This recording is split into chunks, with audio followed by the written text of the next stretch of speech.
Canal Relíquias Cristãs. Inscreva-se, ative o sininho e receba sempre conteúdos que irão abençoar a sua vida. Trazemos a você uma verdadeira relíquia. Pastor Marco Feliciano, ministrando nos Estados Unidos no ano de 2002, uma das mensagens mais impactantes do seu ministério e que vai abençoar a sua vida. Seja edificado, compartilhe com mais alguém e não se esqueça, o seu like é uma maneira de evangelizar, pois ajuda este vídeo a chegar a mais alguém. Glória a Deus, a paz do Senhor, irmãos. A paz do Senhor, irmãos. Quantos estão esperando uma avalanche de glória nesse lugar hoje? Glória a Jesus. De pé, por favor. Os que trouxeram a Bíblia, abram ela comigo agora, sem perda de tempo, no Velho Testamento, livro de Levíticos, capítulo de número 24. Meu Deus do céu.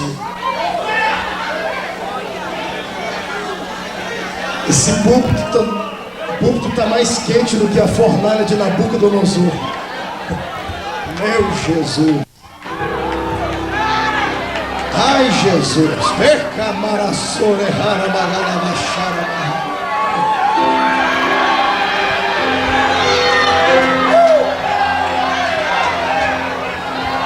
Levítico, capítulo de número 24. Sonoplasta, não, se tirar o som eu brigo com você. Deixa o som aqui. Levíticos 24, do verso 1 até o verso 4. Quem encontrou, diga amém. Amém. Quem não achou, diga misericórdia. Eu espero você encontrar. Meu Jesus. Vai ter gente que vai perder o rumo de casa hoje. Na sequência, estaremos lendo no primeiro livro do profeta Samuel, no capítulo de número 3. Levítico 24 diz assim: Disse o Senhor a Moisés: ordena aos filhos de Israel que te tragam azeite puro de oliveira, batido para o candelabro, para que haja lâmpada acesa continuamente. Na tenda da congregação, fora do véu que está diante do testemunho, Arão a conservará em ordem, desde a tarde até pela manhã, de contínuo perante o Senhor. Estatuto perpétuo será este pelas suas gerações. Sobre o candeeiro de ouro puro conservará em ordem as lâmpadas perante o Senhor continuamente. Primeiro livro do profeta Samuel, capítulo de número 3. Aleluia. Deus é tremendo. Capítulo 3 do primeiro livro do profeta Samuel. Leiamos alguns versículos. O jovem Samuel servia ao Senhor perante Eli. Naqueles dias a palavra do Senhor era muito rara, as visões não eram frequentes. Certo dia, estando deitado no lugar acostumado, o sacerdote Eli, cujos olhos já começavam a escurecer-se a ponto de não poder ver, e tendo-se deitado também Samuel no templo do Senhor, em que estava a arca, antes que a lâmpada de Deus se apagasse, o Senhor chamou o menino: Samuel, Samuel. E este respondeu: eis-me aqui. Capítulo 4 aí do lado, versículo 17. Então respondeu o que trazia as novas e disse: Israel fugiu diante dos filisteus.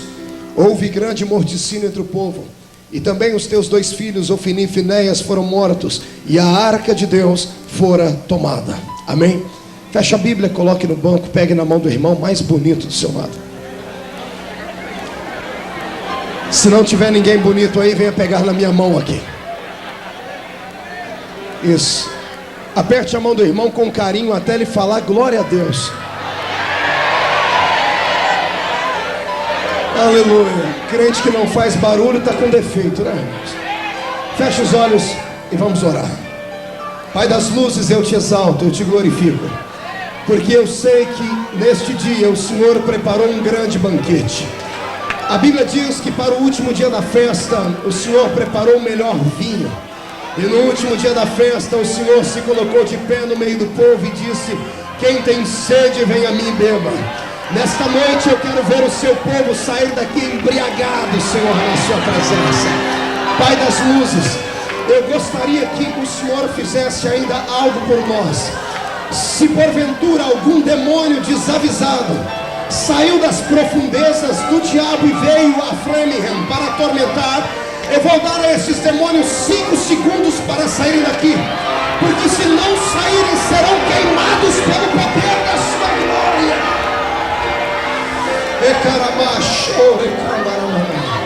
Pai eterno, abre a porta do palácio sobre este lugar e envia uma comitiva alada. Envia uma comitiva de 8 serafins para este lugar, 8 anjos de fogo que refletem o brilho da sua glória. 2 aqui nesta tribuna, 2 serafins na entrada da igreja, 4 serafins na nave da igreja, e que eles comecem a esparramar brasas de fogo tirada do seu altar.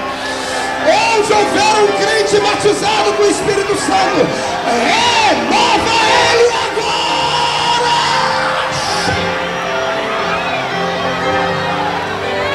Eita Deus, Ambaragassuri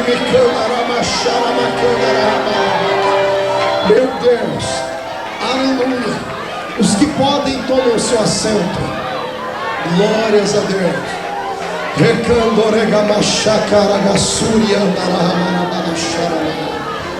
Glória a Deus. Glória a Deus. Senhoras e senhores, quero fazer valer a palavra que eu disse ontem. As mulheres que ainda estão de sapato de salto alto, por favor, tire agora, coloque no canto da cadeira, porque eu não me responsabilizo pelo que vai acontecer daqui a pouco nesse lugar aqui. Amém?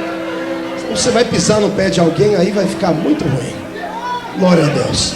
Vamos lá, vou tentar pregar. Pastor Divonci, muito obrigado pelo convite. Pastora Selma, muito obrigado pelo convite. Parabéns ao círculo de oração, a festa esteve maravilhosa, linda, e Jesus foi glorificado. Pois bem, teclado um pouquinho mais baixinho e vamos tentar meditar um pouquinho. Queridos e amados irmãos, quando eu abro a minha Bíblia no livro de Levíticos, ou mesmo no livro do profeta Samuel, eu vejo a manifestação divina através das ordenanças do Deus de Israel. Deus, quando escolheu o seu povo, Ele rodeou o seu povo de alguns rituais sagrados, místicos, santos, necessários, que serviriam ao longo dos tempos como um tipo ou uma tipologia daquilo que Deus desejaria para todos nós. Quando eu olho para o utensílio da Bíblia Sagrada chamado candelabro ou menorá, que eram aquelas 7 lâmpadas acesas que ficavam dentro do santuário de Deus, eu me recordo muito bem do que a Bíblia Sagrada nos diz, lá no livro de Apocalipse, em que o Senhor chama a sua igreja de um verdadeiro candelabro. Então tudo que há na Bíblia Sagrada, embora seja escrito em uma linguagem de difícil interpretação, pode muito bem ser absorvido em uma mensagem como esta. Quando Deus olha do céu para a igreja, Ele não a vê como apenas um templo, Ele não a vê como um amontoado de pessoas. Deus olha do céu para a terra e enxerga a minha vida e a sua como uma lâmpada acesa na terra. Deus olha do céu para a cidade onde você mora, para a sua casa, para a rua onde você mora, e quando você sai do seu trabalho, da sua escola, ou mesmo do culto, por onde você passa, há um rastro de luz que fica intenso.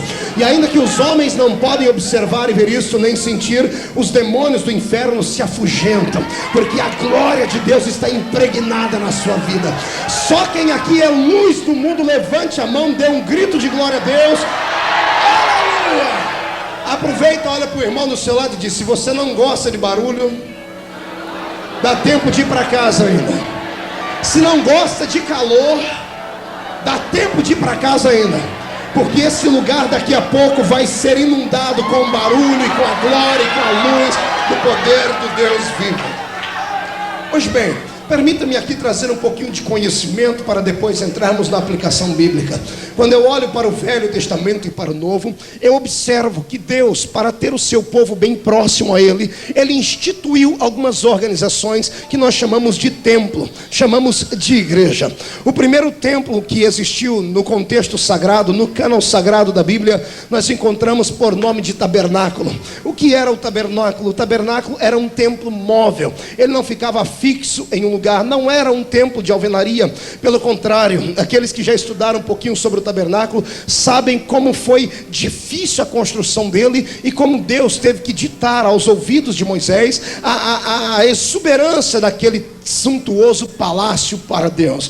A Bíblia Sagrada diz que houveram até peles de animais marinhos na construção do santo tabernáculo. O tabernáculo era assim dividido em 3 partes quase que iguais: o átrio, o lugar santo e o lugar santo dos santos. O lugar santo e o lugar santo dos santos eram cobertos. Então eram cobertos por peles de animais, por cortinas espessas muito pesadas. O lugar santo dos santos era separado por um véu que pesava quase 1 tonelada, e era necessário umas juntas de boi somente para puxá-lo. Então, quando não havia como entrar a luz solar ali dentro, e o sacerdote tinha que ministrar diante de Deus, ele não poderia entrar dentro daquele lugar no escuro. Para isso havia um candelabro, havia uma lâmpada acesa com 7 canaletas, e as 7 talvez para exemplificar, talvez não, com toda certeza, para exemplificar um Deus vivo que está lá em cima, e a beleza da sua glória, bem dentro deste contexto em que a sua luz ali dentro deveria ser perfeita. Deus instituiu e disse que esta lâmpada deveria ficar acesa dentro do tabernáculo. Passou o tempo do tabernáculo e nós continuamos na Bíblia Sagrada e descobrimos que Deus então instituiu uma outra organização, não agora chamado de templo móvel, de tabernáculo, mas chamado de templo feito por alvenaria. E estes templos, os mais famosos da Bíblia Sagrada, começaram com o templo de Salomão, de Zorobabel e de Herodes. Eram templos majestosos, suntuosos. Somente o templo de Salomão gastou-se 7 anos para a sua construção. Há quem diga que Salomão enviou mensageiros por todo o mundo, não apenas pela região do Oriente por onde eles moravam, para que viessem objetos para a construção deste templo. Apenas a título de curiosidade, para aqueles que ainda sentem um pouquinho de alegria de ser brasileiros, deixa eu dizer o que eu descobri há pouco tempo agora. Descobri que na construção do tabernáculo, na construção do templo de Salomão, quando Salomão pediu para Adoniram buscar pelas redondezas do mundo madeira para a construção do templo, há quem diga que em uma dessas caravanas passaram cá pelo que hoje é o nosso Brasil, e dizem isso com alguns dados. Por exemplo, há um rio lá no Amazonas, bem próximo ao Amazonas, que chama-se Rio Solimões. Quando os portugueses chegaram aqui, o rio já tinha esse nome, e há quem diga que a palavra Solimões, ela em hebraico é Salomão. Como Salomão era muito rico e muito poderoso, por onde ele mandava as pessoas buscarem objetos para si, as pessoas o amavam tanto que colocavam e batizavam rios, árvores, monumentos com o nome dele. Então eu quero crer que até mesmo na construção do templo de Salomão, Deus já tinha um pensamento acerca de mim, de você que somos brasileiros, porque cá para nós, os povos sabem adorar. Eu já andei pela Europa, os europeus adoram, mas não adoram como os brasileiros. Os americanos adoram, mas nós brasileiros temos um sangue dentro do nosso corpo, que é um sangue bem misturado. Então Deus colocou na minha boca e na sua boca o perfeito louvor. Por isso nesta noite eu quero repetir as palavras de Isaías: não haja silêncio em vós. Todo crente pentecostal que louva a Deus, glorifique! Aleluia! E mesmo a majestade e a suntuosidade do templo de Salomão, mesmo sendo ele feito em muito ouro, em muito marfim, em pedras preciosas, em madeiras puras, em madeiras castas, mesmo sendo ele tão maior e tão imensamente maior do que o templo do tabernáculo, ele também tinha a mesma ordenança. Entre o lugar santo e o lugar santo dos santos, dentro deste santuário, onde o sumo sacerdote entrava, ele também era iluminado pelo mesmo candelabro, pelo mesmo menorá. A ordem de Deus vaticinava ainda no ouvido dos sacerdotes: a lâmpada tem que ficar acesa continuamente. Quando saímos do Velho Testamento, entramos no Novo, ainda vemos umas sequelas do templo majestoso em Herodes, e Jesus observou o templo e disse: destruam ele, e em 3 dias vocês vão ver eu reconstruir. É claro que Jesus não estava dizendo sobre aquele templo de alvenaria, mas Jesus estava exemplificando aos homens e dizendo que Deus arquitetou um templo muito maior, muito mais majestoso, muito mais beneficiado do que o templo de alvenaria de Salomão. Por quê? Porque o templo de Salomão, ele não tinha a movidade do templo do tabernáculo, ele não saía do lugar, embora fosse belo, embora o templo de Herodes fosse belo, embora o templo de Zorobabel fosse belo, as pessoas tinham que se locomover de longe para estarem dentro dele. E como a minha Bíblia vaticina e diz que Deus não habita em templos feitos por mãos humanas, então Deus veio habitar em um outro templo, que não foi feito por mãos humanas, mas foi feito pela sua própria mão. Deus veio habitar, segure um pouquinho, depois você grita e adora. Deus veio habitar num templo que custou muito mais caro do que o templo de Salomão, porque se o templo de Salomão custou ouro e prata, o templo que Deus veio habitar agora custou sangue, e o sangue precioso de Jesus Cristo de Nazaré. Aleluia. Sabe o que eu digo? Quando eu chego aqui nos Estados Unidos e vejo os irmãos se ataviarem tão bem, vejo que pessoas aqui passam horas na frente do espelho, igual o nosso pastor, para ficar bonito desse jeito. E vou dizer uma coisa para você: isso não é vaidade, isso é sabedoria, porque todos aqueles que entram aqui dentro sabem que o melhor templo não é este, o melhor templo é este aqui, e o Espírito habita aqui dentro. O Espírito do Senhor está habitando dentro dos nossos corações. Só para eu não ter dúvida, só para eu saber que estou pregando a mensagem certa no lugar certo, quem aqui entende, compreende e tem convicção de que o seu corpo é templo do Espírito Santo, levante a mão. Não. Segure a mão lá em cima, não uma, mas as duas. Abra elas. Diga assim bem alto e para todo mundo ouvir, inclusive o inferno: eu sou templo de Deus. Não fui feito por mãos humanas, fui feito pelo sopro divino. Aqui dentro quem manda é só o Espírito Santo.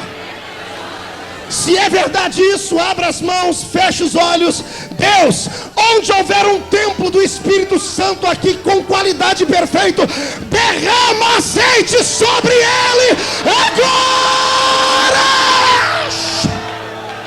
Meu Deus, pegue a sua mão, coloque no ombro do seu irmão e diga: eu sou templo de Deus. Agora glorifique a Jesus e tome o seu assento novamente. Remanto canderabias da cante oregalabahas. Aleluia. Observe e ouça. Para que é que mesmo nestes templos que eu citei, havia a inserção da luz através do menorá e do candelabro? Agora, neste corpo que nós habitamos, neste templo aqui onde nós estamos, daqui onde saem os nossos pensamentos, do coração de onde saem os nossos desejos, e da nossa boca de onde sai o perfeito louvor, há uma luz incessante que não deve jamais ser apagada. É a luz da presença do doce, meigo e divino Espírito. O Espírito Santo é a luz de Deus que habita dentro de nós e permite com que nós tenhamos essa liberdade e essa intimidade com Deus. Sabe quando é que eu percebo que um crente está com a sua lâmpada acesa? Quando ele entra dentro de um santuário como este e ele tem sensibilidade de perceber que Deus está ali. É que a luz de Deus reflete dentro da luz que está nele, e a luz gera calor. Quando eu olho para um crente igual esse que está do seu lado aí, com essa boca de aço, língua de ferro, que não adora Jesus, eu tenho que dizer que ele não tem luz própria, porque a luz gera calor. Agora, quando eu vejo um desses crentes doidos, adoidados de Jesus, que saltam, pulam, gritam, falam em línguas estranhas, é porque a lâmpada está acesa dentro dele. Quem tem a lâmpada acesa, adore.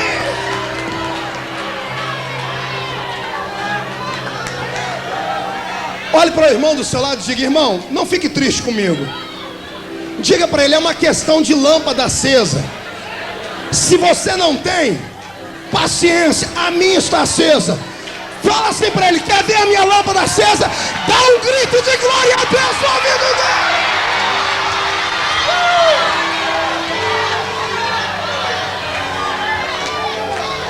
Meu Deus. Por que é que o templo? Por que é que o templo tinha que ter uma lâmpada acesa? Por que é que a ordenança no livro de Levíticos era essa? A lâmpada, ela tinha um horário estabelecido, que ia da tardezinha até o amanhecer. Ela deveria ficar acesa, mas havia uma inserção antes, que Deus dizia: a lâmpada é melhor que fique acesa continuamente. Por que ela tinha que permanecer acesa lá dentro? Isso aqui, eu pedi a Deus uma interpretação, e o Senhor me disse o seguinte: se o sacerdote entrasse dentro do templo e com a lâmpada apagada ele esbarrasse ele profanasse um utensílio sagrado, ele poderia morrer fulminado. Ele não podia tocar em outra coisa a não ser naquilo que Deus mandava fazer. Quando eu entendo isso, eu entendo que quando a lâmpada está acesa na sua vida, você não pode tocar em coisa morta, você não pode tocar naquilo que não presta. Crente que tem a lâmpada de Deus acesa na sua vida, ele sabe o que tem que fazer, como fazer e quando fazer. Ele sabe que quando está dentro de um santuário como esse, enquanto estamos sentados aqui, há uma batalha aqui em cima, e Deus só pode enxergar os vitoriosos que estão com a luz acesa. Quem está com a lâmpada acesa já nasceu para a vitória, dá gargalhada na cara do diabo e tem que saltar para adorar a Jesus. Aleluia. Depois de dar para vocês este tipo de ilustração, permita-me falar agora um pouquinho do capítulo 3 de Samuel. A situação de Israel era caótica. A situação de Israel dava pena e dava dó. O sacerdote estava cego. Os seus filhos que seguiam a ordenança do pai, porque eram obreiros do Senhor que não haviam sido vocacionados, eram obreiros que haviam seguido a sequência da sua família, como Ofni e Finéias. Eles deturparam, eles humilharam, eles desconsagraram tudo que pertencia a Deus, profanaram o que era santo e perderam a intimidade com Deus. A situação era tão grave que a Bíblia Sagrada diz que os 2 filhos de Eli, eles se prostituíam dentro do santuário e eram sacerdotes. Eli, em toda a sua existência, chamou a atenção dos filhos apenas uma vez, depois de 50 anos de idade dos filhos. Ele então, porque o povo começou a cobrar uma posição de sacerdote, ele chamou a atenção dos filhos, mas não de coração, apenas para manter a lei da boa vizinhança. A situação espiritual de Israel era caótica, porque a liderança estava cega. Os homens que estavam na frente haviam perdido a inspiração divina, não faziam mais o que Deus mandava. E se os homens estavam neste caminho, imagine o povo que era teleguiado por eles. Imagine o povo que tinha que seguir à risca aquilo que o sacerdote dizia, aquilo que os filhos do sacerdote faziam. Neste interim, a crise espiritual era tão grande que eu descobri na Bíblia que Deus contou com a ajuda de uma mulher. Por isso, esta mensagem para as mulheres aqui desta noite. Em tempos de crise, como eu disse ontem e volto a dizer, quando os grandes não querem, quando aqueles que têm o poder não fazem, Deus então levanta os seus heróis anônimos, irmão Amarildo. Deus levanta aqueles heróis que não têm nome, que as pessoas não dão nada por eles, mas que quando encostam o seu joelho no chão, é como a tomada alicerçada na parede. O Senhor dos Exércitos fica de pé para abençoar. Se todos naquele lugar estavam com a lâmpada do Espírito apagado, uma mulher não estava, e ela vem bem próxima ao santuário em prantos, em lágrimas, e diz assim: Deus, me dá um filho. O sacerdote estava tão cego que imaginou que ela estava bêbada, e disse assim: mulher, isto é hora de você estar bêbada. E ela não retrucou, ela não voltou atrás do seu pensamento, porque Deus contava com ela para o maior avivamento da história de Israel. Deus olha para ela e diz: vá em frente, Ana, não pare, não dê ouvido a esta afronta, diga a ele o que você veio fazer. E ela disse: eu não estou bêbada, eu vim aqui pedir a Deus que me dê um filho. E Eli então ficou envergonhado e lançou a palavra profética: então vá, seja feito segundo o seu coração. Quando a mulher engravidou e deu à luz a um filho, quando o bebê acabou de ser desmamado, ela fez uma coisa que poucas mães fazem, que deveriam fazer com mais sequência. Ela pegou o filho e levou direto para o templo de Deus. Ela negociou com Deus em oração, dizendo: tu me dá um filho que eu devolvo ele para o Senhor. Me dê ele, só para eu ter a atitude, o sentimento que uma boa mãe tem, a alegria de gerar um filho. E quando o Senhor me der ele, eu devolvo ele para o Senhor. E foi o que ela fez. Eu não sei quanto tempo leva para uma criança ficar desmamada. Eu não sei quanto tempo vai. A psicologia diz que crianças com 8 meses já param de mamar na mãe. Algumas não conseguem porque não tem leite, tem que mamar numa mamadeira. E assim vai até alguns tempos. Eu não sei na realidade quanto tempo ficou. Eu sei que o menino, quando entrou dentro do santuário, era puro. Olhe para o seu irmão e diga: ele era puro. A dificuldade de Deus era tão grande, porque se você olhar em outros livros da Bíblia, Deus entrava no meio do povo e escolhia um cidadão que tinha um QI um pouquinho maior. O QI ali não era intelecto, era quem indica. Deus indicava ele, né? Então Deus olhava para aquele e dizia: este aqui eu vou levantar, ou vou levantar aquele ou aquela. Na época do livro de Samuel, a situação era negra, era tenebrosa. Se os líderes estavam contaminados, o povo estava redondamente contaminado. Deus não tinha coragem de levantar um homem no meio do povo. Então Deus teve que criar geraram. Deus gerou um filho de uma mulher estéril, levou ele para dentro do santuário e o trancou. Samuel ficou enclausurado dentro do santuário a sua vida toda. Ele não conheceu o mundo, ele não conheceu o pecado do lado de fora, ele observava os pecados do sacerdote, mas o sacerdote que peca, ele peca às escondidas. Então ele não conhecia direito quais eram os tipos de pecado. O menino foi crescendo na presença de Deus e foi ficando separado de todo mundo. Em tempos de crise, quando Deus quer trazer um renovo à sua igreja, quando não há ninguém que Deus possa levantar em uma cidade grande, Deus então entra pelos campos, becos e valados. Deus, se não há ninguém na família do sacerdote, Deus vai na família do plebeu, Deus vai na família do pobre, Deus vai na família daquele que não tem nome, não tem dinheiro, não tem estrutura, e Deus suscita no meio deles um poderoso Deus, um poderoso homem cheio de luz para iluminar. Aleluia. Quando o menino está crescendo e já começa a entender, ele ouve a voz de Deus dentro do santuário. E a Bíblia não tem coisas escritas na Bíblia para ficar perdendo tempo, ou nada que está escrito aqui foi escrito apenas para completar uma sentença, uma frase. Tudo que está escrito aqui tem um propósito. E por que é que você acha que Deus estava dizendo? Ainda antes que a lâmpada se apagasse, Deus escolheu Samuel. Deus estava falando de uma lâmpada muito maior, de uma lâmpada que começou a brilhar lá no Velho Testamento, mas que nós sofremos o seu reflexo até hoje na igreja. Deus estava falando da lâmpada da santidade na sua casa. E quem não gosta de apanhar um pouquinho, dá tempo de ir para casa ainda, porque se ficar aqui, para que a lâmpada de Deus seja acesa e brilhe na intensidade que Deus quer, nós temos que nos abster de coisas malignas, e a santidade do Senhor vai descer sobre nós agora. Olhe para o seu irmão e diga para ele: prepare o lombo, porque vamos apanhar. Não, olhe para ele e diga: você não acreditou não, é? Levanta a mão direita para cima, pega ele pelo ombro e chacoalha ele. E diga: hoje você vai aprender a ser santo na presença de Deus, senão a lâmpada não permanecerá acesa.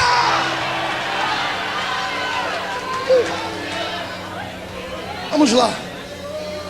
Antes que a lâmpada se apagasse, quando a lâmpada de Deus começa a se apagar no meio do povo, nós vemos a consequência no capítulo 4, verso 17 que lemos.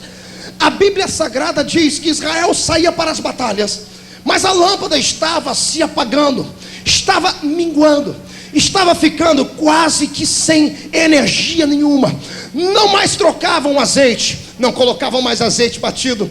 Por isso mesmo os candelabros daquela época estavam quase que entupidos. E para isso era necessário um sacerdote com habilidade usar algo chamado espevitadeira. Diga no ouvido do seu irmão esse palavrão: espevitadeira. Pergunta para ele: o que é isso, irmão? Não é, se falar 3 vezes isso, não está batizado com o Espírito Santo, não. Espevitadeira era um utensílio que poucas pessoas dão crédito nisso na construção do tabernáculo. As canaletas do candelabro, elas eram vazadas. Bem na ponta havia um pequeno algodão, e dentro era colocado o azeite. Quando o azeite começava a queimar, e quando ele estava terminando, ia criando uma borra por cima. Alguém aqui já foi criado em fazenda? Já morou em fazenda? Quem? Deixa eu ver. Ih, vieram tudo da roça igual eu. Vocês lembram daquele negócio chamado lamparina? Quem já viu lamparina? Quem usou lamparina? E agora você vem aqui querendo falar how are you, irmão? Pare com isso. Pois bem, você lembra quando você ia dormir de noite? Aquela lamparina, quando ela estava com bastante óleo, quando a camisa que envolvia aquela fagulha de fogo estava acesa, ela brilhava intensamente. Mas quando ela ia perdendo o óleo, ia acabando, ela ia ficando uma luz meio amarelada, e até que se formava uma borra. Aquela borra que ficava ali dentro também acontecia no candelabro.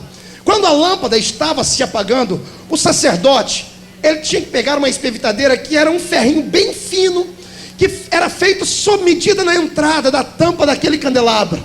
Lá em cima ele tirava o algodãozinho e enfiava aquela espevitadeira lá dentro, para ir desentupindo toda a borra que havia ficado, para que as lâmpadas brilhassem por igual.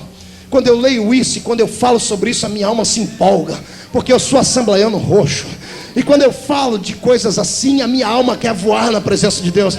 Porque o que tem de crente aqui, amados, o que tem de gente na casa do Senhor, cujo candelabro, cuja lâmpada está se apagando porque está cheio de borra, por falta de cuidado, por falta de santidade, por falta de vigilância. E numa hora como essa, num culto como esse, o Espírito Santo manda fechar a porta, e ele mesmo vem com a espevitadeira, e ele começa a trabalhar no coração do crente, e ele vai desentupindo. Se prepara, porque aquilo que está escondido na sua vida vai se manifestar para sair, porque a lâmpada de Deus não pode se apagar.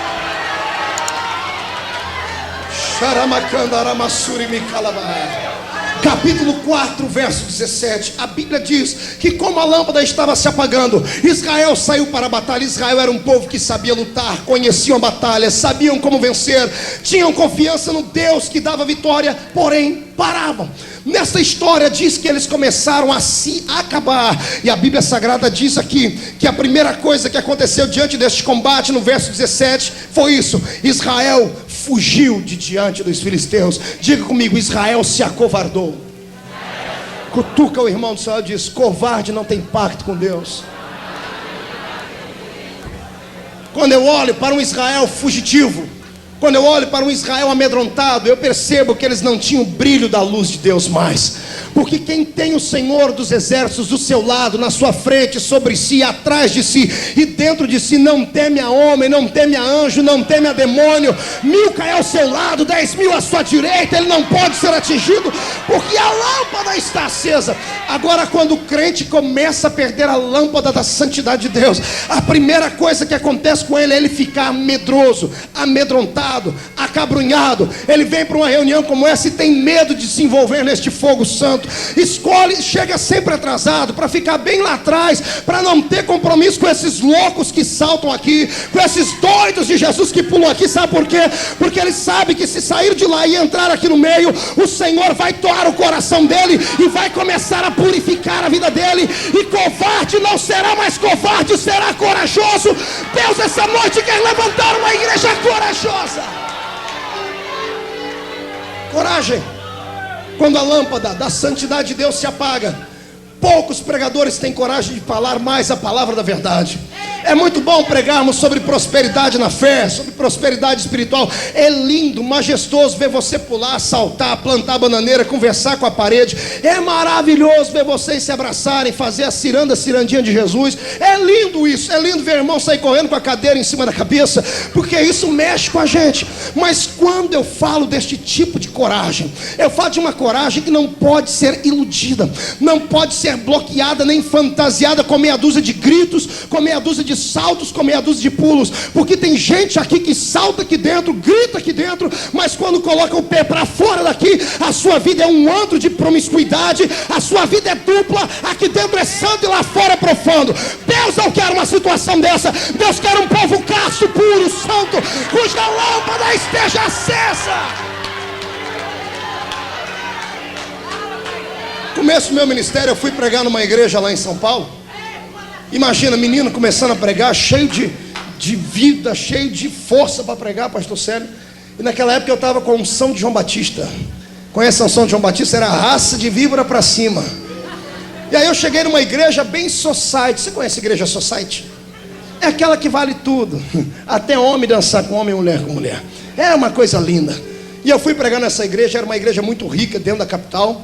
E quando eu cheguei no púlpito, um pastor com um sorriso Colgate me recebeu. E quando eu terminei de orar, ele sentou do meu lado e disse assim: meu filho, o que você vai pregar hoje aqui? Eu falei: não, pastor, eu estou orando ainda. Ele falou: não, cadê o esboço? Eu quero dar uma olhadinha. E ele sorrindo, parecia o Silvio Santos, com aquele sorrisinho amarelo. Me fala, o que você vai pregar hoje? Eu falei: pastor, eu ainda não sei. Aí ele fechou a cara e falou: como é que você vai pregar aqui então? Você não vê que essa igreja é uma igreja elitizada, é um povo preparado. O meu povo não come qualquer coisa. E olha, se você, dependendo do que você pregar aqui, você nunca mais volta aqui. E não só aqui, você não volta na região mais. E aí, menino começando a pregar igual eu falei: pastor, o que o senhor sugere? Ele falou: prega aquela mensagem açucarada. Eu falei: que raio de mensagem é essa? Aquela que até os bancos da igreja dá glória a Deus, sabe? Aquela, estou vendo aqui, estou vendo ali, Deus vai fazer isso, vai fazer aquilo. Quem está começando, a gente obediente faz, né? Fui pregar: pastor Divoncio, que treva. Comecei a pregar e fui falando de anjo, de glória, de fogo, de poder. E os crentes, irmão, me olhavam com a cara de songamonga, com a cara de parecendo quem tinha sido batizado no vinagre. De vez em quando escutava um aleluiazinho lá e o pastor atrás dele estava assim, tremendo, que mensagem linda. Eu falei, Satanás, daqui a pouco você vai ver o que aconteceu. E eu fui indo, irmão, fui tentando, fui falando, fui vomitando as promessas da Bíblia. Quando de repente, aqui nesse ouvidinho esquerdo, veio um zumbido de uma abelha. Eu parei de pregar, botei a mão de cá, veio de cá. E eu botei as duas mãos, falei, irmãos, inclina a cabeça e ore. Quando os irmãos abaixaram a cabeça, eu falei, Deus, que miséria é essa? Você está rindo que não era você lá, tribulado. Cadê o teclado? Ai, não estou ouvindo o teclado, agora estou. Aquele zumbido foi mudando de palavra, foi mudando de som. E de zumbido foi formando uma palavra. E começou assim, adultério, adultério, adultério, adultério. Quando falou bem alto, irmão, doeu a minha cabeça. Eu disse, Senhor, o que é isso? O Senhor disse, para de falar mensagem açucarada e desce o mocotó na cabeça desse povo.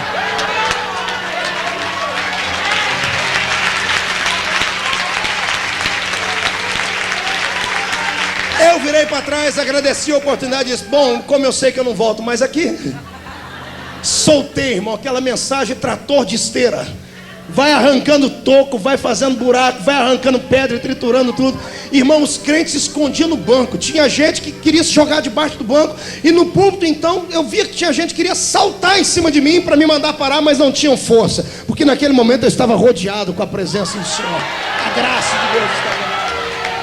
Terminou o culto e eu no desespero falei, Senhor, batiza pelo menos alguém com o Espírito Santo. Um irmão foi batizado com o Espírito Santo lá no fundo, irmão, foi a minha salvação. E eu fiquei todo feliz. Quando eu disse amém, virei para trás, cadê o pastor? Tinha ido embora.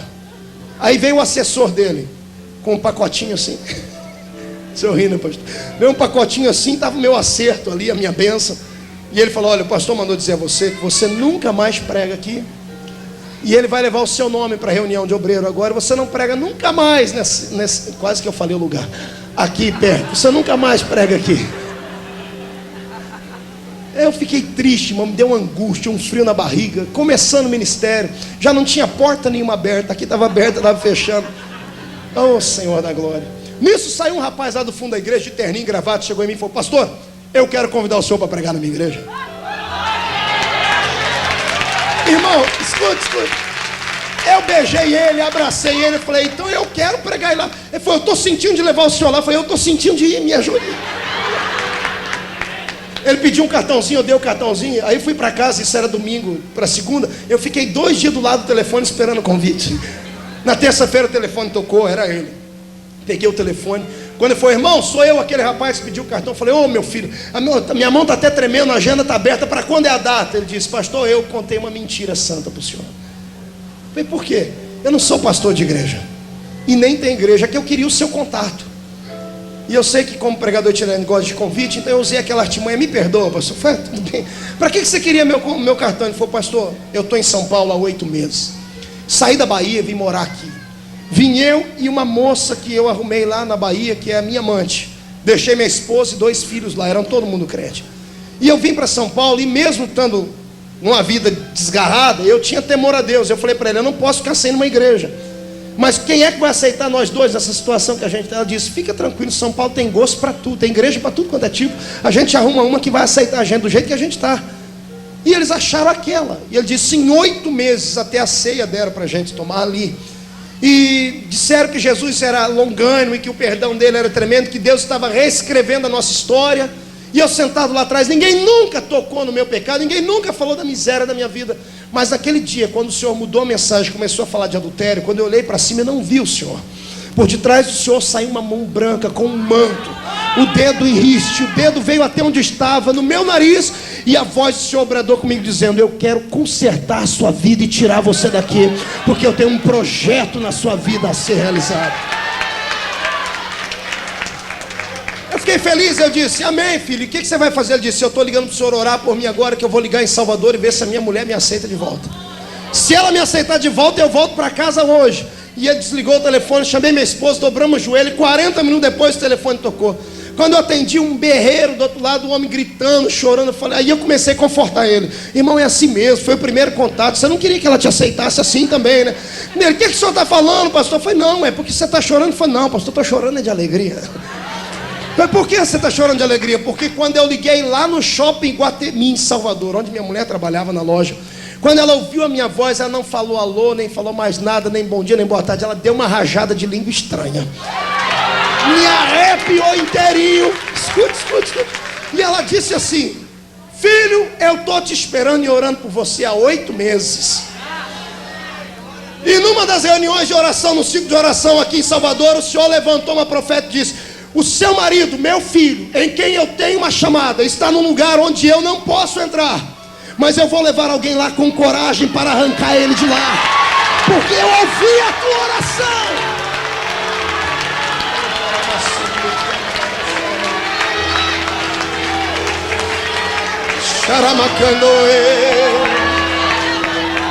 Aleluia. Coragem.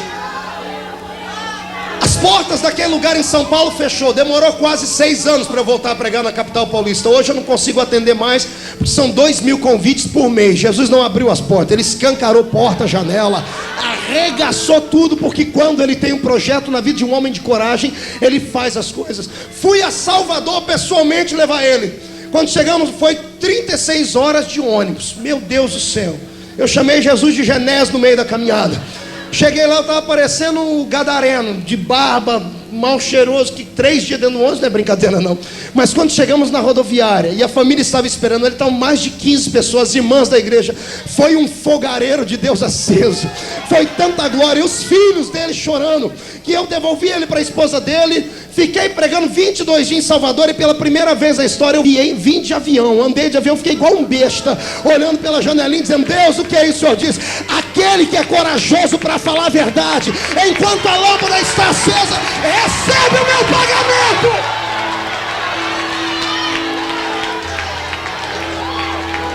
Agora, quando eu digo de coragem com a lâmpada acesa, não é coragem apenas para falar para quem está do seu lado, não. É para você ter coragem de falar até para quem está no púlpito, dentro da autoridade de Deus. É para você profetizar para reis, para profetas, profetizar na sua casa: Satanás está perdido, porque a lâmpada está acesa. Olha para o seu irmão e diga: coragem. Levante as duas mãos e estenda para o irmão que está do seu lado e diga: o Senhor vai lhe dar agora o espírito de fortaleza. Deus, onde o seu filho tocar agora, derrama o espírito de fortaleza.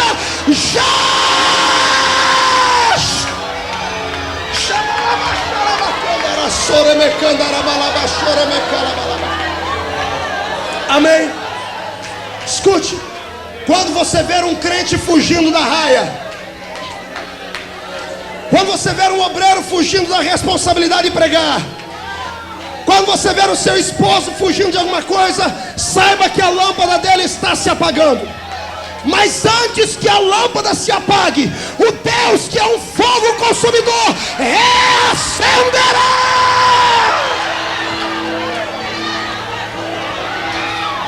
Aleluia. Escute: Israel fugiu e houve grande morticínio. Diga comigo: houve morte. Não, bem alto: houve morte.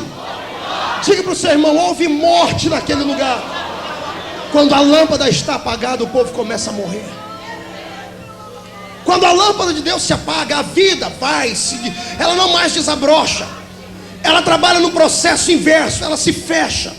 Quando você entrar dentro de uma igreja como essa, pentecostal, e você olhar do lado e ver o irmãozinho com o olho seco igual olho de coruja, quando você vê o irmão que não abre a boca nem para respirar, 2 coisas estão acontecendo: ou ele está passando pelo vale, que eu tenho as minhas dúvidas, porque o crente que passa pelo vale é aí que ele grita mesmo e busca, porque ele sabe que quanto mais ele adora, mais o Senhor abençoa.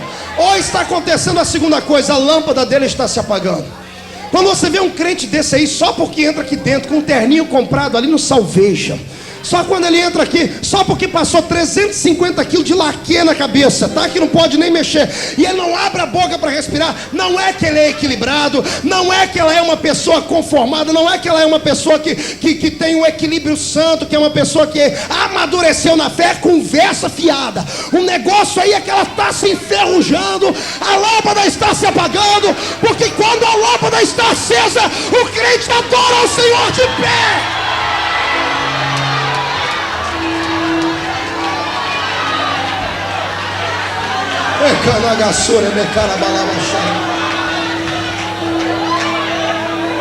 Aí o crente começa a morrer. Ei, você, escuta aí, ô geladão, escuta aí. Escute. Grito, pulo, esse salto, essas cambalhotas que os irmãos dão aqui, esses golpes de Kung Fu, isso não é coisa de mente nervosa, de esquizofrenia, não. Isso não é coisa de pessoas desequilibradas emocionalmente, não. Isso aqui é uma questão de sobrevivência. É questão de sobrevivência espiritual. Otário é você que fica aí paralisado, porque nesta noite, meu Deus, quer te ressuscitar. Deixa Ele te dar.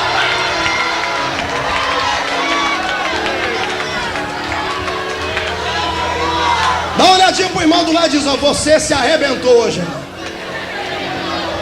Porque se você estiver morto de 4 dias, ainda assim o Senhor vai te ressuscitar.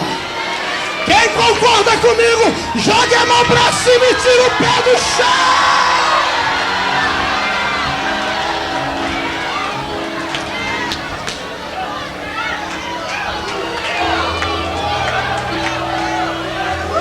Olhe para cá. Quando Deus te der a oportunidade de ir ao Brasil, observe bem para não cair no mesmo erro e não voltar às mesmices do passado. Eu prego todos os dias no Brasil, e eu prego em cada igreja gigantesca, e cada igreja linda, cada igreja formidável, cada igreja estabelecida, cheia de estrutura. Mas é muito parecido com a folha de uma árvore em outono. Tem estrutura, mas não tem vida nenhuma. Muitas igrejas que eu conheço por aí são como o cano de uma espingarda. São retos, mas são vazios e ocos. Alguns são como a lua, até brilho tem, mas não tem calor nenhum. São pessoas que vivem, ou melhor, pensam que vivem, mas não vivem. Eu preguei numa igreja há pouco tempo, e quando eu estava entrando nela, eu olhei a suntuosidade dela. Cabia 8.000 pessoas sentadas na igreja. Quando eu olhei para a arquitetura, para tudo aquilo, eu disse: Deus, que coisa linda. O Espírito Santo disse para mim: não se iluda, não passa de um mausoléu. Sabe o que é um mausoléu? Mausoléu, quando você entrar na Europa ou mesmo no Brasil, você vai ver naqueles cemitérios a ala dos ricos enterrados. Você já viu a sepultura de um rico? Tem no Brasil, tem sepulturas de famílias milionárias, que existem aqueles mausoléus, aquelas casas em construção grega, imensas, de mármore, coisas bonitas, com letras garrafais estampadas do lado de fora. São belas. Eu peguei uma revista quando eu estava indo para pregar em Portugal uma vez, e na revista diz que alguns cemitérios do Brasil são tidos na Europa como uma coletânea de obras de arte, por causa dos mausoléus que haviam ali. Coisas belas, coisas bonitas, arquitetura feita por verdadeiros artistas. Só que não passa de mausoléu. Por quê? Porque por fora é bonito, mas por dentro só tem féretros, só tem defuntos, zumbis. E aí você entra numa igreja como essa, o povo está todo mundo vivo, você reclama ainda. Você não sabe o que está perdendo. Se você soubesse o que é que nós temos, que é a vida de Deus, você não ficaria parado parecendo uma estátua de museu, não. Você saltaria e dançaria.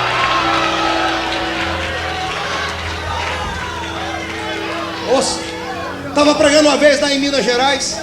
Minas do meu Deus. E eu sou um grande contador de história. Todo bom pregador é um bom contador de história. E eu passei por uma cidade lá, e o irmão disse: pastor Marco, aqui nessa cidade aconteceu uma revolução. Eu falei: por quê? Por causa da igreja. O pastor estava passando uma situação difícil, porque as pessoas têm que entender que a igreja e a vida cristã é como as 4 fases da estação do ano. Pode sentar, senão vocês me assustam. Senta aí. Não, acho que vocês querem que eu pare de pregar logo para ir embora. A vida da igreja e a vida cristã é como as 4 estações do ano. Nós temos o dia do calor, o verão, temos o dia da primavera, os frutos estão aí latentes, mas nós temos o dia do outono, e temos que dar brecha para o inverno. É uma vida, é um ciclo. E lá na igreja desse pastor estava acontecendo isso, ele estava passando pelo inverno, e passar pelo inverno não é para qualquer um. Diga para o irmão do seu lado: vocês que conhecem melhor o inverno do que eu, digo, o inverno não é fácil. O dia fica feio, você passa pelas árvores, as árvores parecem que saíram de dentro de um filme de Stephen King, um filme de terror, por causa do inverno. Então no inverno tem que ter estrutura, tem que viver daquilo que você plantou há tempos. E aí o pastor está passando por um desses dias, e quando a igreja entra nesse estado, irmão, a culpa vai tudo para cima do pastor. Aí os crentes, aqueles crentes, não são todos, só aqueles que têm a língua do tamanho da minha gravata, assim. Aqui não tem, só tem na minha cidade. Aí eles se reúnem e começam a dizer: a igreja, ó, tá para baixo, o pastor não tem autoridade, o pastor não tem isso. Alguns chegaram a pachorra de dizer: a igreja morreu, acabou tudo, terminou a esperança, não há mais nada que fazer, ninguém troca o pastor, ele não sai daqui, a igreja está morta. E a notícia esparramou até que chegou no ouvido do pastor. E eu acho que deve ser muito dolorido para ouvir, chegar no ouvido do pastor uma história dessa: olha, a sua igreja morreu. O pastor foi à noite para o culto angustiado, dobrou o joelho e disse: Deus, me tira daqui, prepara uma outra igreja, eu acho que o meu tempo aqui findou, terminou. O Espírito Santo disse: ele não terminou e não findou. Senhor, mas o povo está dizendo que a igreja está morta. E o Espírito Santo disse: eu construí essa história para lhe dar uma grande vitória, uma experiência que você nunca vai esquecer. E o Espírito Santo contou para ele um segredo. E à noite, quando o pastor estava pregando, quando terminava o culto, ele dizia: irmãos, terça-feira é culto de ensino, ninguém falte, que é uma notícia correndo na cidade aqui, que a igreja está morta, que a igreja morreu. Defunto que está morto tem que ser velado e enterrado. Então terça-feira é o culto de velório da igreja, não falte ninguém. Aí aqueles que tinham a língua maior ainda, está falando que o pastor está pirado da cabeça. No outro dia, a notícia esparramou na cidade, na terça-feira encheu a igreja. Aqui eu não sei, mas no Brasil 2 coisas enchem a igreja: ou quando tem um pregador, um cantor de fora, ou quando o pastor avisa: terça-feira temos uma coisa séria para tratar. Aí os crentes vêm tudo, a igreja enche de curioso, irmão, daqueles crentes atribulados, né? Pois bem, aí o pastor está lá. Quando os irmãos começaram a chegar na igreja, o pastor já havia arquitetado um plano que Deus tinha dado a ele. Ele colocou bem na frente do púlpito um caixão fechado, colocou uma cerquinha em volta do caixão. E quando o povo ia entrando na igreja, via aquele caixão, tomava aquele susto, sentava no banco, joelho batendo no outro, dizendo: o pastor endoidou. A igreja lotou, apinhou de jeito naquele dia. Ele começou o seu sermão e cantou os hinos da harpa, pegou aqueles hinos de despedida de defunto, não sei se ainda lembra, o hino 2 da harpa. Pediu para o coral cantar e falou para o coral cantar aquele: mais perto quero estar, meu Deus, de ti. Pediu para a mocidade cantar aquele hino antigo do Voz da Verdade: lá verei meu Pai. Vocês lembram disso ainda? Eita, tem gente aqui que é velhinha. Irmão, o que a pintura da América não faz, hein? Glória a Deus. Mas bem, quando estava todo mundo lá já cantando, o pastor pegou aquela mensagem de despedida de defunto. Quando ele falou: aqui dentro jaz aquela que por muito foi amada, que fez isso, fez aquilo. Ele deu um irmão que os crentes começaram a gritar e chorar de verdade. Tadinha da igreja. O crente se emociona à toa, né, irmão? Aí quando o pastor terminou a mensagem, disse: pois bem, já que terminamos, temos que fazer o enterro da igreja amanhã, você venha se despedir do defunto. Pediu para os diáconos abrir a tampa. Aí foi uma briga dentro da igreja, né? Os curiosos, um atropelando o outro. Ele mandou fazer uma fila e ficavam à distância do caixão. Aí a primeira irmãzinha, aquela, sabe aquela assembleiana mesmo, aquela da língua lá embaixo, conta no Brasil que 2 irmãs se encontraram, uma de mini saia e a outra com a saia lá no pé. A de mini saia olhou para a outra e disse: a paz do Senhor, irmã. A de saia grande olhou para a de mini saia e olhou: paz do Senhor. A irmã de saia grande olhou para ela: pelo tamanho da sua saia, eu vejo que a irmã é da Igreja Batista, né? Aí a de mini saia olhou para a irmã: e pelo tamanho da língua, eu vejo que a irmã é da Assembleia de Deus.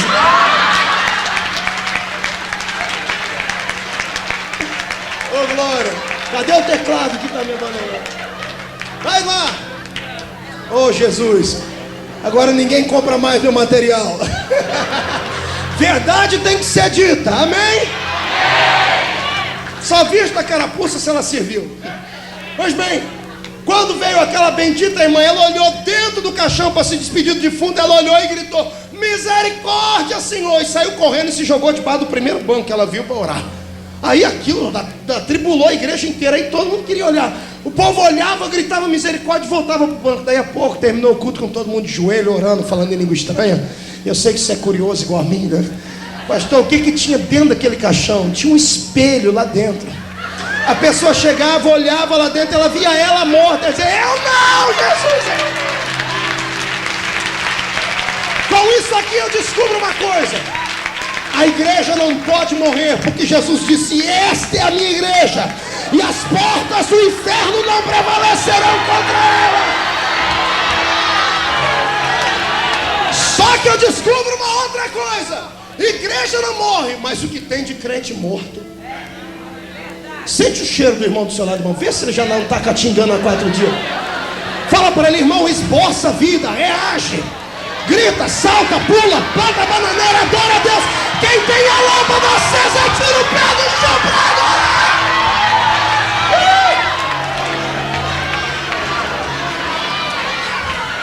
Eita Deus.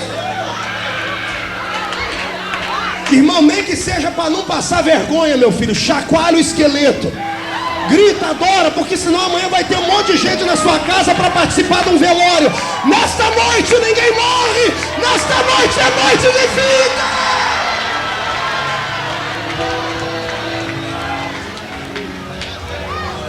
Ora Deus, o povo se acovardou. Houve morticínio na terra e a pior parte, a arca de Deus fora levada embora. Todo mundo sabe aqui que aquela arca representava a presença de Deus no meio do povo.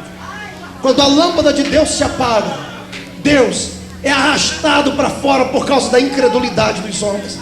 Deus não pactua com trevas. Deus não pactua com vida torta. Deus não pactua com vida dupla. Me perdoe se você não veio a essa festa para ouvir essas coisas. Você pode se esconder bem do seu pastor, pode se esconder muito bem da sua esposa, do seu marido e dos seus filhos, mas não dá para se esconder de Deus. Não dá para se esconder de Deus que te acompanha nas ruas, que te acompanha no trabalho, na escola. A lâmpada tem que estar acesa. E se não há quem possa acender a sua lâmpada, o próprio Deus descerá aqui nesta noite para reacendê-la. É tempo de avivamento na terra. Quantos querem que a sua lâmpada brilhe nessa noite? Não, fale um pouquinho mais forte. Quantos querem que a sua lâmpada brilhe? E brilhe nessa noite. Fica de pé comigo nesta hora. Não foste feito para habitar em trevas. Não foste feito para viver uma vida atribulada. Não foste feito para viver com essa consciência culposa que te aprisiona e te atormenta. Tem pessoas, amados, ainda hoje em pleno século 21, tem pessoas que não gostam desse mover do Espírito, porque morrem de medo de ser exposto ao seu erro. Deixa eu lhe dizer, se você foi homem, se foi mulher, suficiente para errar, seja homem, mulher, suficiente para reconhecer o seu erro. O Deus que está lá em cima não veio aqui hoje para te julgar. Jesus não é juiz, ainda não, ainda ele é advogado. Fale com o seu advogado, ele vai conseguir para você uma cláusula para te tirar desta mortandade. A vida vai voltar a brilhar. Amém? Feche os olhos.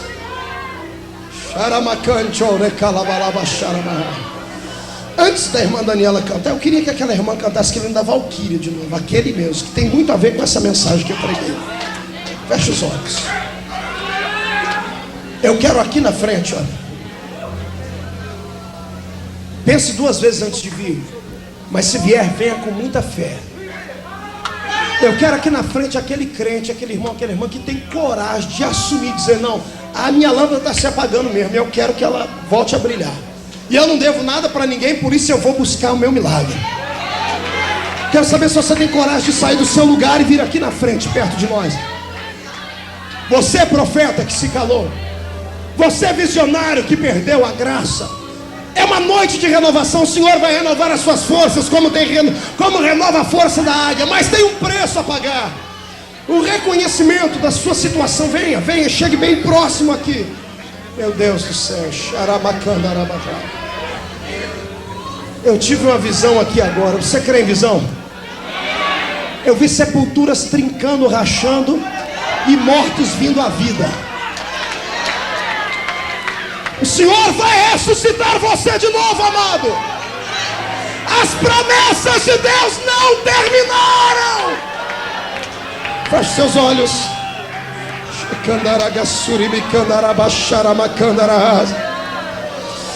Santos obreiros do Senhor, vamos orar para o Senhor reacender a nossa lâmpada com mais força, com mais fé, com mais virtude.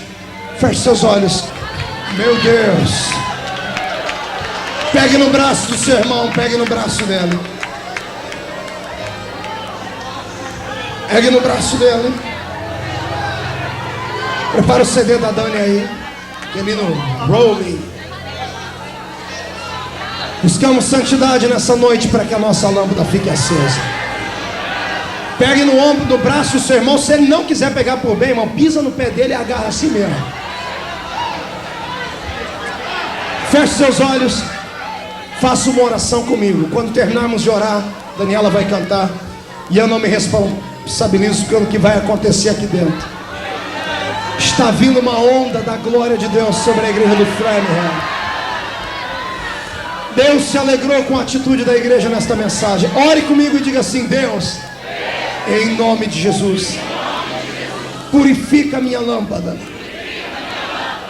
Tira tudo que não presta. Arranca o que impede que a minha lâmpada brilhe mais intensamente. Transforma a minha vida e faz de mim um guerreiro. Alguém que responsabilize o inferno pelo mal e o céu pela glória e o avivamento. Agora que estou limpo, Pai, e a minha lâmpada brilha, derrama sobre mim uma cachoeira de azeite, mas derrama agora, já!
que têm a lâmpada acesa, aplauda Jesus bem forte.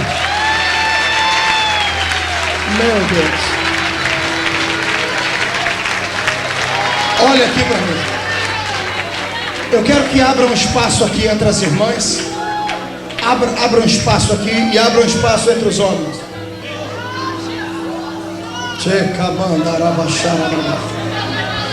Faça um círculo. Pegue na mão da pessoa do seu lado para ficar um círculo vazio. Isso. Abra bem grande. Isso. Meu Deus. Eu estou sentindo cheiro de fogo aqui. Escute. Quem não fala em línguas não é batizado com o Espírito Santo e quer sair daqui hoje falando em línguas, entra no meio desta roda aí. As mulheres venham aqui para o meio. As que não falam em línguas. Os homens que não falam em línguas, entra aqui no meio.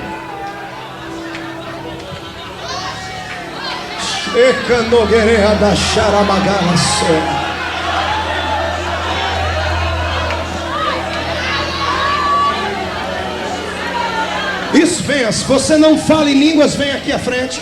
Chega aqui na frente. Cadê os homens que não falam em línguas e querem ser batizados com o Espírito Santo hoje? Venha para cá.